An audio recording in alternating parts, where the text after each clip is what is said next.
তিনি এটি ঘোষণা করতেন।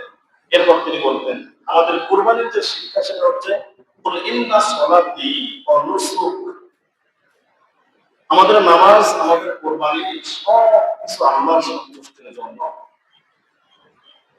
ওয়া মাহইয়ায়া ওয়া মামাতি লিল্লাহি রাব্বিল আলামিন, কতক্ষণ পর্যন্ত? যতক্ষণ আমি বেঁচে থাকি, যতক্ষণ আমি দুনিয়াতে চলাচল করি, লিল্লাহি রাব্বিল আলামিন, আমার মৃত্যু যতক্ষণ না হবে ততক্ষণ পর্যন্ত রবের সন্তুষ্টির জন্য প্রত্যেকটা কাজ করা। এখানে প্রথমত উল্লেখ করা হয়েছে নামাজ হবে আল্লাহ সন্তুষ্টির জন্য, এরপর কোরবানিটা হবে আল্লাহ সন্তুষ্টির জন্য।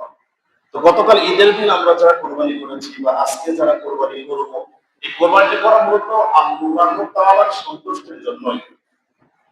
তো এর আগে আল্লাহ তাআলা যে কথাটি বললেন যে কুল ইন্না সলাতি, এই নামাজটাও হওয়া লাগবে আল্লাহ সন্তুষ্টির জন্য। তো নামাজ, কুরবানি যদি আল্লাহ সন্তুষ্টির জন্য হয়, নামাজটাও আল্লাহ সন্তুষ্টির জন্য হওয়া লাগবে। অতএব আল্লাহর সন্তুষ্টি অর্জন করতে গেলে যেমন কুরবানি প্রয়োজন, ঠিক তেমনি ভাবে কুরবানি বছরের 3টা দিন, ঠিক তেমনি ভাবে আল্লাহর সন্তুষ্টি অর্জন করতে গেলে দৈনন্দিন 5 ওয়াক্ত নামাজ এটাও বাধ্যতামূলক। এখান থেকে সেই শিক্ষাটা আমরা পাই। অতএব আল্লাহর সন্তুষ্টি অর্জন করার জন্য শুধু আপনি কোরবানি করে থেমে যাবেন, এটা কিন্তু কোরবানির শিক্ষা কখনোই হতে পারে না। এই জন্য নিজের নফসকে কন্ট্রোল করা, নিজের নফসকে কন্ট্রোল করা। মুসনাদ আহমদের হাদিস, রাসূল সাল্লাল্লাহু আলাইহি ওয়াসাল্লাম বলেছেন,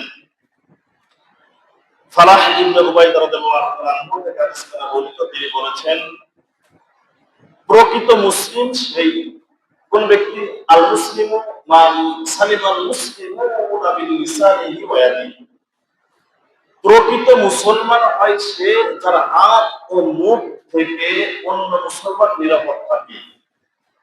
এক। দ্বিতীয়ত প্রকৃত মুজাহিদ হলো সে যে নিজের সমস্ত খারাপ, মনের ভিতরে একটা খারাপ মানুষের ভিতরে ধারণা আসতেই হবে। সে আপনি ইমাম সাহেব বলেন, আলেম বলেন, মাওলানা বলেন, পীর ওলি আউলিয়া বলেন, যদি কেউ কোনোদিন বলে যে আমার মনের ভিতরে কোনোদিন কোনো খারাপ চিন্তা ভাবনা আসে না, সে মিথ্যা কথা বলবেই, সে মিথ্যা কথা। কারণ শয়তান তার রক্তে মিশতে পারে, আল্লাহ তাআলা শয়তানকে এই পাওয়ারটা দিয়েছেন। এই জন্য হাদিসের ভিতরে বলা হয়েছে প্রকৃত মুজাহিদ, ইমানদার ব্যক্তি হলো সে যে নিজেকে সমস্ত খারাপি থেকে বাঁচিয়ে আল্লাহর আনুগত্যের দিকে একনিষ্ঠ ভাবে চলতে পারে। আল্লাহর আনুগত্যের দিকে একনিষ্ঠ ভাবে চলাচল কোরবানি করেছেন, এটা আল্লাহর সন্তুষ্টির জন্য করেছেন, এটা আল্লাহর প্রতি আমাদের আনুগত্য ছিল। ঠিক তেমনি ভাবে যদি আপনি প্রকৃত মুজাহিদ ইমানদার হতে চান, ঠিক সমস্ত খারাপিকে দূরে সরিয়ে দিয়ে আল্লাহর আনুগত্য, প্রথমত ইন্না সলাতি, এই নামাজটা আমাদের বাধ্যতামূলক আদায় করা লাগবে, তাহলে আপনি প্রকৃত পক্ষে আপনি মুজাহিদ হতে পারবেন। এবং প্রকৃত মুহাজির বলা হয় তাদেরকে, বা ইমানদার বলা হয় তাদেরকে যারা সমস্ত গুনাহ থেকে নিজেকে বাঁচিয়ে সত্যকে আঁকড়িয়ে ধরে চলতে পারে, সমস্ত খারাপিকে নিজের থেকে দূর করে দিতে পারে, আনুগত্য করতে পারে শুধুমাত্র আল্লাহ তাআলার দিকে। প্রকৃত পক্ষে প্রকৃত মুজাহিদ, মুহাজির, ইমানদার ব্যক্তি হয়ে যায় সে। চিৎকার দেবেন সুবহানাল্লাহ। এখন এই যে সমস্ত খারাপি থেকে নিজেকে বাঁচিয়ে রাখা, এটা হচ্ছে ইমানের প্রথম দাবি। এবং আপনার সমস্ত ভালো কাজ করতে গেলে আল্লাহ তাআলার যে আনুগত্য প্রয়োজন, সেটা খারাপি থেকে না বাঁচতে পারলে আপনি প্রকৃতপক্ষে কখনোই পরিপূর্ণভাবে আল্লাহ তাআলার আনুগত্য করতে পারবেন না। যেমন আল্লাহর খুশির জন্য কোরবানি, ঠিক তেমনি আল্লাহর খুশির জন্য নামাজটা আদায় করা। কারণ কি? কারণটা হচ্ছে ইন্নাস সালাতা তানহা আনিল ফাহশাই ওয়াল মুনকার, নিশ্চয়ই সমস্ত খারাপ কাজ থেকে মানুষকে ফিরিয়ে আনতে পারে একমাত্র নামাজ। শুধু তাই নয়, রাসূল সাল্লাল্লাহু আলাইহি ওয়াসাল্লাম বলেছেন পৃথিবীর ভিতরে যে ব্যক্তি, জারির রাদিয়াল্লাহু আনহু থেকে হাদিস কানা বর্ণিত, মুসলিম শরীফের হাদিস, রাসূল সাল্লাল্লাহু আলাইহি ওয়াসাল্লাম বলেছেন যে ব্যক্তি পৃথিবীর ভিতরে মুসলিম নাম নেওয়ার পরেও আল্লাহ তাআলার হুকুমত অনুযায়ী জীবন পরিচালনা করে না, অর্থাৎ নামাজটা আদায় করে না, শিরক ও কুফর এর মাঝখানে পার্থক্য থাকে শুধুমাত্র নামাজ। আপনি কুরবানি দিয়ে মনে করতেছেন যে আমি তো আল্লাহর হুকুম পালন করলাম, কিন্তু রাসূল সাল্লাল্লাহু আলাইহি ওয়াসাল্লাম বলছেন যে না, এটাতেই শুধু হবে না। আপনি যদি প্রকৃতপক্ষে পরিপূর্ণ মুসলিম দাবি করতে চান, শিরক থেকে আপনাকে বাঁচতে হবে। আর কুফরি থেকে বাঁচার অর্থ এখানে বোঝানো হয়েছে কাফের এবং মুসলিমদের ভিতরে পার্থক্যটাই হচ্ছে নামাজ। মুসলমান নামাজ পড়ে, কাফের বা অন্য ধর্মের মানুষ নামাজ আদায় করেন, অথচ আপনি কোরবানি করলেন। এবার আপনারা বলেন তো, কোরবানি করলেন কার খুশির জন্য? সবাই জোরে বলেন, কার খুশি? নামাজটা ছেড়ে দিলেন কার খুশির জন্য? আল্লাহর খুশির জন্য। নামাজ ছেড়ে দিলেন কার খুশির জন্য? শয়তানকে খুশি করার জন্য। এই যে একটু আগে বললাম, প্রকৃত মুসলিম মুজাহিদ মুহাজির সেই যে সমস্ত খারাপি থেকে নিজেকে বাঁচিয়ে রাখতে পারে, এটা হচ্ছে রাসূল বলেছেন। আপনি যদি নামাজ না পড়া, একটা খারাপ কাজ নিঃসন্দেহে। আপনি মনে করেন নাকি নামাজ না পড়ে ভালো আছি, ইমানদার আছি, এরকম কিছু মনে করেন? এই যে রাসূল বলতেছে শুধুমাত্র মুসলমান এবং অন্য ধর্মের মানুষের মধ্যে পার্থক্য হচ্ছে নামাজকে বর্জন করা। মুসলিম নামাজ পড়ে, অন্য মানুষ নামাজ আদায় করে না। তা আপনি কোরবানি দিলেন আল্লাহর সন্তুষ্টির জন্য, নামাজ ছাড়তেছেন শয়তানের সন্তুষ্টির জন্য। এক গিলাস দুধের ভিতরে এক ফোঁটা বিষ যেমন একটা মানুষকে মেরে ধ্বংস করে দিতে পারে, এক গিলাস দুধ, এটা মানুষের শরীরে প্রোটিন তৈরি হবে, শক্তি তৈরি হবে, কথা ঠিক না? কিন্তু যদি এক ফোঁটা বিষ দেওয়া যায়, বাঁচবে মানুষ? কেউ খাবে জিনিস? আপনি কোরবানি দিচ্ছেন, নিঃসন্দেহে ভালো একটি কাজ, নিঃসন্দেহে আল্লাহ সন্তুষ্টির জন্য করেছেন, আল্লাহ খুশি হয়েছে, এটা তাকে অবলম্বন আপনি করেছেন, আলহামদুলিল্লাহ, খুবই ভালো কাজ। কিন্তু পক্ষান্তরে এক গ্লাস দুধ আপনি নিলেন, তার ভিতরে বিষটাও আপনি নিচ্ছেন নামাজটা ছেড়ে দিয়ে। অতঃপর আমাদের উচিত, যারা কোরবানি করেছি বা যারা করতে পারি নাই, তাদের উচিত সবচাইতে বড় কোরবানি হচ্ছে আল্লাহ তাআলাকে সন্তুষ্টি করার জন্য খারাপি থেকে নিজেকে বাঁচিয়ে সমস্ত হুকুমাত গুলো পালন করা, আনুগত্য করা। আমরা এর আগে ঘটনা শুনেছি, ইব্রাহিম ইসমাইল আলাইহিস সালামের যে ঘটনা, এখানে তাদের আনুগত্যটা ছিল আল্লাহর প্রতি। যেহেতু আল্লাহ হুকুম করেছেন, তারা কোনো প্রশ্নই করেন, সন্তান জবাহ করতে পেরেছে শুধু আল্লাহকে রাজি খুশি করার জন্য। যে এটা আল্লাহর হুকুম ছিল, এর জন্য তারা এই কাজটি করেছে। অন্য কোনো হুকুম হলে যেটা হারাম হতো, তারা এই কাজটি করতো না। তো আমাদের প্রতি আল্লাহর কোনো হুকুম হচ্ছে নামাজ আদায় করা। কুরবানি আমাদের সেই শিক্ষাটা দিয়ে যায়, যেহেতু ইন্না সলাতি, এরপরে নুসুক, আগে নামাজ, এরপরে কুরবানি আল্লাহর সন্তুষ্টির জন্য করা লাগবে।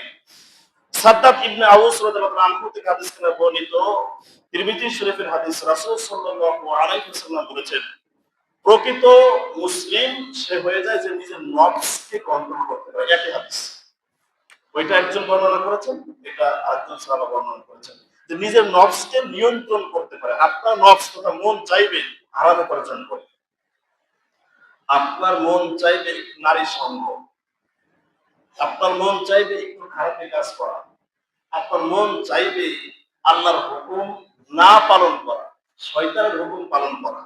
এখান থেকে রাসূল সাল্লাল্লাহু আলাইহি ওয়াসাল্লাম যেটা শিক্ষা দিয়েছেন, যে প্রকৃত মুসলিম এবং বুদ্ধিমান সেই ব্যক্তি, রাসূল এখানে বুদ্ধিমানের কথা এই হাদিসের ভিতরে উল্লেখ করেছেন, সেই ব্যক্তি যে নিজের নফসকে নিয়ন্ত্রণ করে শুধুমাত্র মৃত্যুর ভয়ে, আল্লাহর ভয়ে, আল্লাহর হুকুমগুলো মেনে বেশি বেশি করে নেক কাজ করে, সেই প্রকৃত মুসলিম মুজাহিদ। চিৎকার দিয়ে বলে সুবহানাল্লাহ।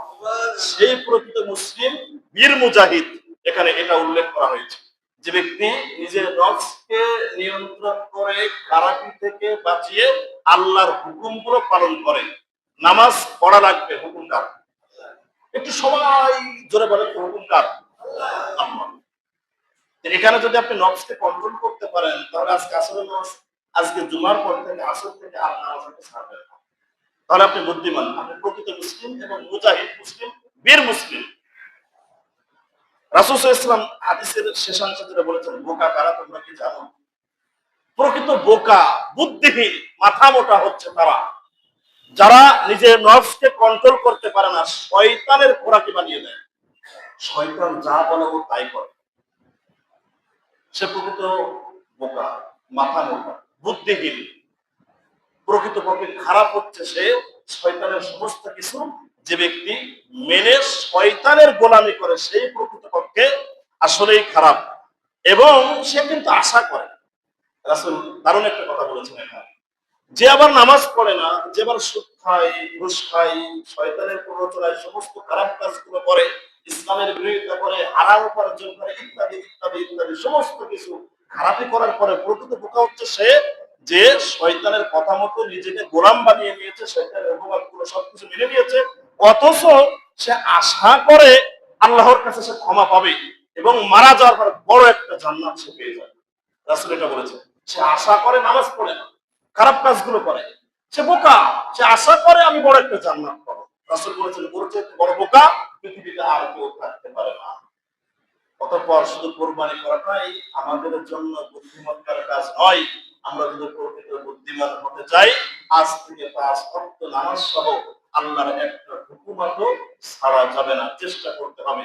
আল্লাহ তাআলা তৌফিক দান করুন বলি ইনশাআল্লাহ। এটা হচ্ছে নফসের প্রতি আমাদের কুরবানি। প্রকৃত কুরবানিটা হবে নফসের প্রতি। ওই যে নফসের সাথে যদি আপনি কুরবানিটা করতে পারেন, তাহলে আল মুসলিমু মান সালিমাল মুসলিমুন মিন লিসানি ওয়া ইয়াদি। কখনোই অন্য মানুষকে আপনি আপনার নফসকে কুরবানি করতে পারেন, মানে খারাপই নফস, খারাপই যেটা, এটাকে যদি আপনি কুরবানি করতে পারেন, তাহলে কখনোই কোন মানুষকে আপনি বিনা কারণে চড় মারবেন না, আঘাত করবেন না, গালিগালাজ করবেন না।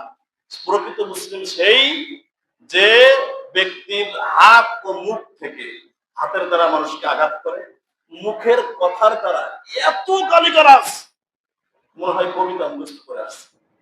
এটাকে যারা কন্ট্রোল করতে পারে, সেই প্রকৃতপক্ষে তার নফসকে, তার হৃদয়কে কুরবানি করতে পেরেছে। জি হ্যাঁ, এটাই সবচেয়ে বড় কুরবানি। কারণ কুরবানি তাদের সম্পদ হবে, তারা দিবে, গরিবরাও দিতে পারে, কিন্তু এই কুরবানি, এই নফসের কুরবানি, খারাপি থেকে, নিজের হৃদয় থেকে, মন থেকে খারাপি সরিয়ে দেওয়াটাই সবচেয়ে বড় কুরবানি। এই কুরবানি আল্লাহ তাআলা আমাদের দেওয়ার তৌফিক দান করুন। জোরে জোরে বলি আমিন।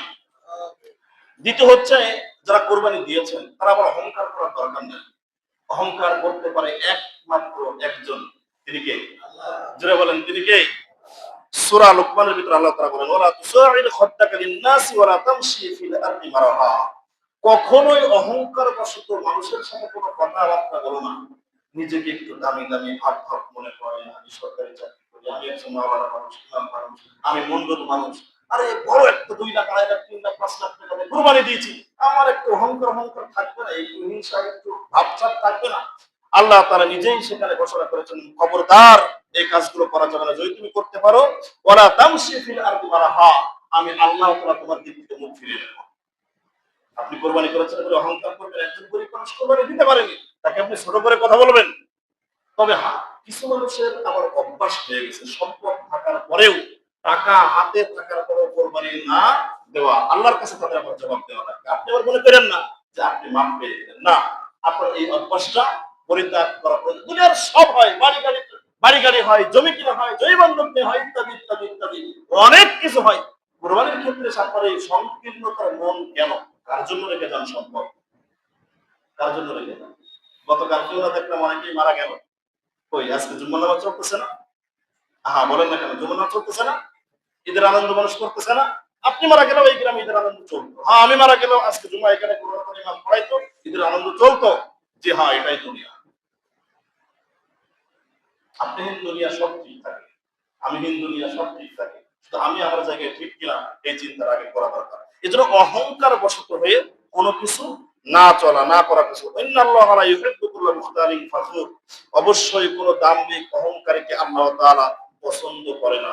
এজন্য আপনি যে কুরবানি দিয়েছেন, আপনি বিরাট অহংকার করতেছেন, ভাব করছেন, অমুক দিন ইত্যাদি দিন ইত্যাদি, এই সমস্ত কথাগুলো বলার প্রয়োজন নেই। অহংকার করার কোনো দরকার নেই। আমি অহংকার কেন করব? কুরবানি দিচ্ছেন কার খুশি?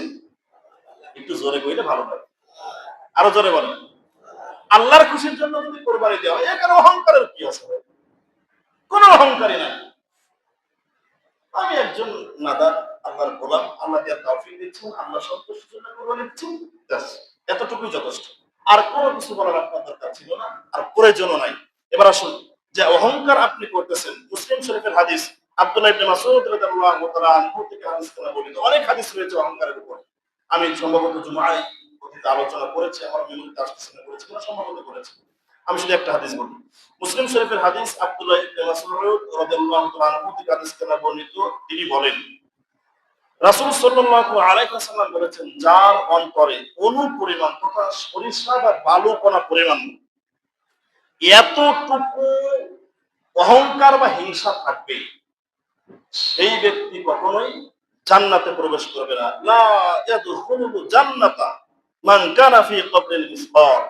কখনোই সম্ভব নয় যার মনের ভিতরে একটু অহংকার থাকবে, একজনকে ছোট করে কথা বলবে, আরেকজনকে হিংসা করবে, ও যেন ভালো না হতে পারে, ও যেন ধ্বংস হয়ে যায়। আর আমি একটা বললাম একটু আগে, অহংকারের যে সংজ্ঞাগুলো আমি বললাম স্বল্প সময়ের ভিতরে, এরকম অহংকার মনোভাব নিয়ে যে চলবে, রাসূল সাল্লাল্লাহু আলাইহি ওয়াসাল্লাম বলেছেন, সেটা যদি হয় একটা বালুকণা পরিমাণ, অনুপরিমাণ। এখানে অনুপরিমাণ বলতে বোঝানো হচ্ছে বালুর চাইতেও যত ক্ষুদ্র ছোট জিনিস হোক না কেন, সেই পরিমাণ অহংকার যদি কারোর মনের ভিতরে থাকে, হিংসা যদি কারোর মনের ভিতরে থাকে, লা ইয়াদখুলুল জান্নাতা মান কানা ফি মিসকার, কখনোই সেই ব্যক্তি জান্নাতে প্রবেশ করবে না। আপনি না কুরবানি দিলেন আল্লাহর খুশির জন্য, অথচ রাসূল বলছেন আপনি কুরবানি দিয়ে দোকানে কি অহংকার করলেন, মানুষকে একটু হিংসা করলেন। জান্নাতে যাওয়ার জন্য আপনি কুরবানি দিলেন, আল্লাহর সন্তুষ্টির জন্য আপনি কুরবানি দিলেন, আর অহংকার করে জান্নাতে যাওয়ার দরজাটা আপনি বন্ধ করে দিলেন। শুনুন, আমরা যারা জানি যে জান্নাতের চাবি হচ্ছে আহ নামাজ, অবশ্যই হাদিস, কিন্তু ওই চাবির নিচেই তো লেখা আছে, এই যে এটা লেখা থাকবে, লা ইয়াদখুলুল জান্নাতা মিন দারামিন কওমিল মিসকার। যে অহংকারী ব্যক্তি, তারপরে খারাপী ব্যক্তি, এরা জান্নাতে প্রবেশ করবে না। চাবিরা একটা নিয়ে গেলেন, বাকিগুলো। এজন্য আপনার উচিত অহংকার থেকে নিজেকে মুক্ত রাখা। সাহাবারা প্রশ্ন করলো, ইয়া রাসূলুল্লাহ, দুনিয়ার ভিতর সুন্দর সুন্দর চাকচিক্যময় পোশাক রয়েছে, এই পোশাক পরাটা কি অহংকারের ভিতরে পড়ে নাকি? আপনাদের কি মনে হয়, এটা কি অহংকারের ভিতরে পড়ে? না। রাসূল সাল্লাল্লাহু আলাইহি ওয়াসাল্লাম, দেখুন, এটা যদি সাহাবারা প্রশ্ন না করতেন, তাহলে আমরা হয়তো বলতাম আমি যে পোশাক, অহংকার অহংকার ভাব নাই না। রাসূল সাল্লাল্লাহু আলাইহি ওয়াসাল্লাম চমৎকার কথা বললেন যে আল্লাহ তাআলা সুন্দর নাকি অসুন্দর? আপনারা বলেন তো, কেমন সুন্দর? যতটা বলে শেষ করা সম্ভব নয়। আল্লাহ যতটা সুন্দর হওয়া দরকার ততটা। সুবহানাল্লাহ বলেন, এর কোনো বিশ্লেষণ নেই। আল্লাহ কেমন, আল্লাহ কতটা সুন্দর, এর কোনো বিশ্লেষণ নাই। যতটা হওয়া দরকার আল্লাহ ততটা সুন্দর, এক কথায় শেষ, এর কোনো উত্তর নাই। রাসূল সাল্লাল্লাহু আলাইহি ওয়াসাল্লাম বললেন, আল্লাহ তাআলা নিজের সুন্দরকে সুন্দরকে পছন্দ করেন, তোমরা সুন্দর সুন্দর পোশাক পরিধান করবা, এতে কোনো অহংকার যুক্ত নয়, এটা অহংকার মুক্ত। চিৎকার দেবেন সুবহানাল্লাহ। কত সুন্দর ভাবে আমরা যেন সেজে গুজে চলতে পারি, সুন্দর পরিষ্কার পোশাক ব্যবহার করতে পারি, রাসূল সাল্লাল্লাহু আলাইহি ওয়াসাল্লাম সেটাও ক্লিয়ার করে দিলেন। এই কোরবানি থেকে আমরা আরেকটা জিনিস শিক্ষা অর্জন করতে পারি, সেটা হচ্ছে খবরদার, যারা দিয়েছেন বা যারা দেননি, এর ভিতরে কোনো অহংকার যেন আমাদের ভিতরে বিন্দু পরিমাণ থাকতে না পারে। আপনি মারা গেলে মানুষ অহংকার করে। আমি একটু চিন্তা করেন তো, মানুষ মুরব্বী হয়ে গেলে চশমা পরে, লাঠি নিয়ে অনেকেই চলাচল করে। কোন বড় ছাগল লাঠি নিয়ে চলাচল করে? বলেন না কেন চলে? কোন গরু ছাগল কখনো চশমা ব্যবহার করে চোখের ডিস্টার্বের জন্য? অহংকার তো আমার সাথে থেকে করলে আপনার সাথে বেশি করে তো গরু ছাগলের করা উচিত, কারণ তারা বৃদ্ধ করে চশমা ব্যবহার করেন না, লাঠি ব্যবহার করেন, তারা শক্তিশালী বেশি। আপনি না চশমা ব্যবহার করেন, লাঠি ব্যবহার করেন, 3 বার পায়খানা আর যদি 5 বার বমি হয়ে যায়, আপনি তো হাসপাতাল ছাড়া থাকতে পারবেন না। এ হচ্ছে আপনি একজন মানুষ, আর আপনি অহংকার নিয়ে পরিপূর্ণ আকারে পড়ে থাকেন। আল্লাহ তাআলা অহংকার মুক্ত জীবন দান করুন বলে বলি আমিন।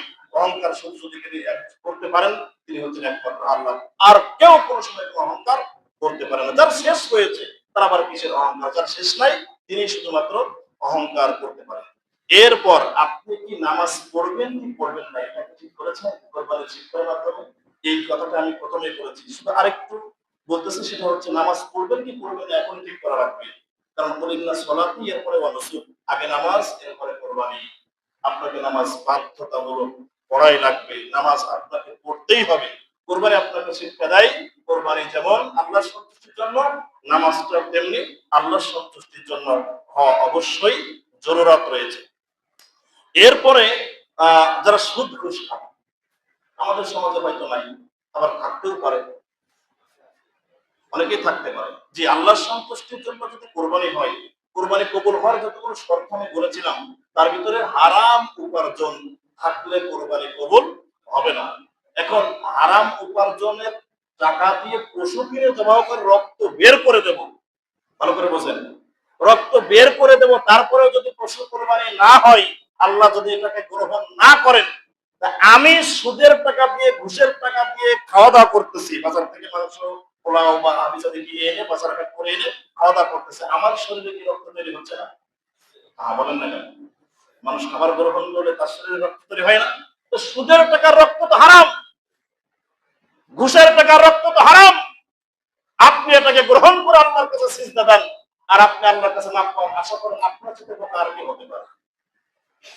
আপনার থেকে বোকা, আহম্মদ, ধোঁকাবাজি আর কি হতে পারে? না, এটি করা যাবে না।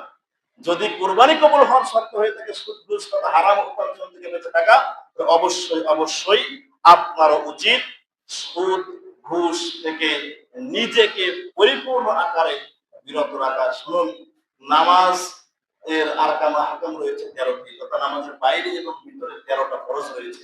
তার ভিতরে 2টা রয়েছে শরীর পাক, কাপড় পাক। কি পাক?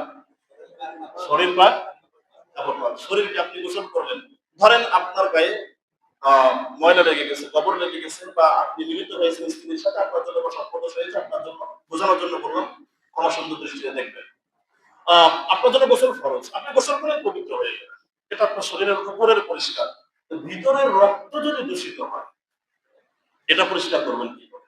জি, এটা পরিষ্কার করার একমাত্র লাইন হচ্ছে সুদের টাকা সব ফেরত দেওয়া, ঘুষের টাকা যাদের কাছ থেকে নিয়েছেন তাদেরকে ফেরত দেওয়া, অথবা এমন কিছু তৈরি করে দেওয়া আলেমদের সাথে পরামর্শ করে যেখান থেকে আপনি কোনো নেকি পাইবেন না। এরপরে খালেস দিলে আল্লাহর কাছে তওবা করা। মাফ করতে পারে একজন, তিনি কে? আল্লাহ। উনি সারা জীবন সুদের টাকা ঘুষের টাকা এলে ব্যাংকে জমা রাখছে, আর ওই টাকা দিয়ে উঠিয়ে এনে খাবার দাবার করছে, আল্লাহর কাছে তওবা করতেছে। আল্লাহ কেন পাবো? আস্তাগফিরুল্লাহ। আপনি আল্লাহকে বোকা পেয়েছেন। এই চিঠারি বাদ দেওয়া লাগবে। এই ইবাদত গ্রহণযোগ্য নয়।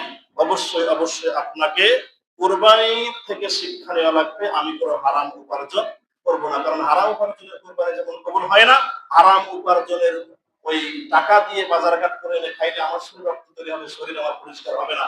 আমি পোশাক করবো হারাম উপার্জনের টাকা দিয়ে, হারামের সাময়িক শান্তি থাকলেও স্থায়ী অশান্তি রয়েছে, এটা আল্লাহ তাআলা নিজেই বলেছেন। হারামে সাময়িক শান্তি থাকে, কথা সত্য, স্থায়ী অশান্তি আল্লাহ তাআলা তার ভিতরে দিয়ে দেন।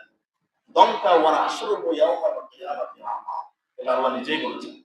এজন্য আমরা হারাম থেকে বেঁচে থাকবো, আল্লাহ তাআলা তৌফিক দান করেন, যদি বলি আমিন।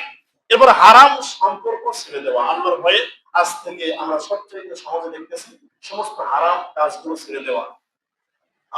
সবচেয়ে দুঃখজনক যেটা, সেটা হচ্ছে পরকীয়া বর্তমান সময়ে সবচেয়ে বেশি। আমি এর উপরে আজকে কোনো কথা বলতে চাচ্ছি না, যেহেতু সময় হয়ে গেছে। আমি এর উপরে একটা সাবজেক্ট করে আপনাদের সামনে আলোচনা করব।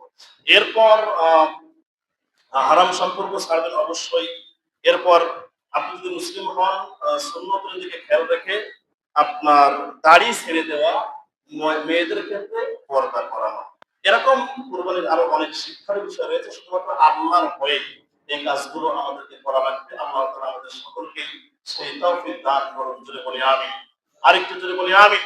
এখান থেকে মূল শিক্ষা যেটা, সেটা হচ্ছে এই, রাসূল সাল্লাল্লাহু আলাইহি ওয়াসাল্লাম বলেছেন, প্রকৃত পুরুষ মুজাহিদ বীর পুরুষ সেই যে ব্যক্তি নিজের নফসকে কন্ট্রোল করে সমস্ত খারাপি থেকে বাঁচিয়ে আল্লাহর হুকুম অর্থাৎ আল্লাহর আনুগত্য করতে পারে, আল্লাহর কাছে ক্ষমা চাইতে পারে এবং বেশি বেশি করে নেকির কাজ করতে পারে। প্রকৃত পক্ষেই বীর মুজাহিদ ইমানদার মুসলিম হচ্ছে সে, এটা রাসূল বলেছেন। কুরবানির শিক্ষা, আপনার নফসের ভিতরে যে শয়তান, এই শয়তানকে কুরবানি করে দেন। যে আজ থেকে নামাজ আমরা আর কেউ 5 ওয়াক্ত ছাড়বো না, সুদ আমরা কেউ খাবো না, ঘুষ আমরা কেউ খাবো না, হারাম পথে চলবো না, বেপরদায় মেয়েদেরকে চলাচল করাবো না। কোন আমার হাত দ্বারা প্রকৃত পক্ষে যদি আপনি মুসলিম হন, কুরবানি থেকে শিক্ষা নিয়ে, মান সালিমাল মুসলিমুন মিন লিসানি ওয়া ইয়াদি, আপনার হাতের দ্বারা মুখের দ্বারা দল বেদল, পক্ষ বিপক্ষ, গোষ্ঠী গোষ্ঠীর বাইরে, ধনী গরিব ইত্যাদি ভেদে বিনা কারণে বিনা বিচারে কাউকে হাত দিয়ে মুখ দিয়ে আঘাত করতে যে ব্যক্তি কুরবানি থেকে শিক্ষা নেবে, যার নফস ভালো হয়ে যাবে, নফসের কুরবানি যার হয়ে যাবে, নফসের শয়তানের কুরবানি যার হয়ে যাবে, সে কখনোই এমনি ভাবে মানুষের সাথে খারাপ আচরণ করতে পারে না, অহংকার করতে পারবে না, রিয়া তথা হিংসা এই সমস্ত কাজগুলো করতে পারবে না। আল্লাহ তাআলা আমাদের সকলকেই এই কোরবানি থেকে শিক্ষা নিয়ে বাকি জীবনটা নামাজ সমস্ত তোমার যারা পালন করতে পারি, মহান মালিক আমাদেরকে সেই তৌফিক দান করুন। জোরে জোরে বলি আমিন। আর একটু জোরে বলি আমিন। ওয়াকিল দাওয়ানা আলহামদুলিল্লাহি রাব্বিল আলামিন। সর্বশেষ যে কথা সেটা হচ্ছে, আপনারা ইচ্ছা করলে আজকের দিনেও কোরবানি করতে পারেন। গতকাল ঈদ গেছে, আজকে কোরবানি করতে পারবেন, আগামীকালকেও কোরবানির পশু জবাহ করতে পারবেন। এবং আমাকে গতকালকেও জিজ্ঞেস করছে, হুজুর আজকে দিনে হাঁস মুরগি জবাহ করা যাবে কিনা? এটা তো পুরাতন কথা, এটা তো সবার জানা হয়ে গেছে। হাঁস মুরগি কেন, আপনি সমস্ত কিছু কোরবানির দিনে আপনি গরু ছাগল এমনিতেও জবাই করে খাইতে পারেন, কোরবানি দেওয়া বাদেও আপনি হাঁস মুরগি জবাহ করতে পারেন, কোনো সমস্যা নাই। আজকের দিন আগামীকালকের দিনও কোরবানি করতে পারবেন ইনশাআল্লাহ। আমরা যারা সুন্নাত পড়ি না, সুন্নাত আদায় করে